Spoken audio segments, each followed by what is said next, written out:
The CereLink can stand on a table or be mounted on a pole using the IV pole clamp. This clamp can accommodate an IV pole with an outer diameter of 0.5 inches and 1.5 inches. When attached to the pole, ensure the CereLink is securely tightened. The AC power cord is connected to the back of the monitor and placed in an AC outlet.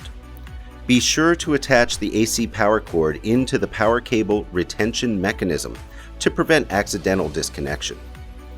When the CereLink is connected to an external power supply, you will see a green light displayed on the front of the monitor. Turn the monitor on by pressing the power button for 1 second. A blue light will display when the monitor is powered on.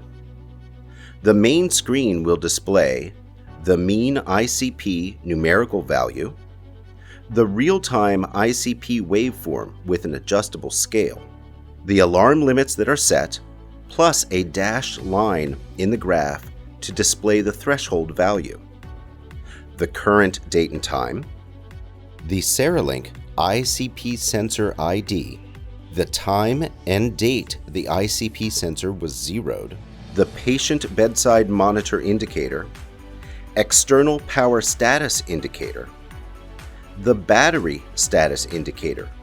When all 5 bars are lit, the battery is fully charged.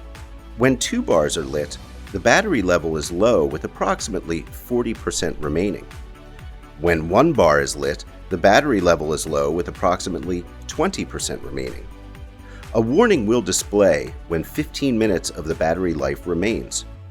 When no bars are lit, the battery level is critical. You will need to charge it immediately or the device will shut down. The screen toggle button.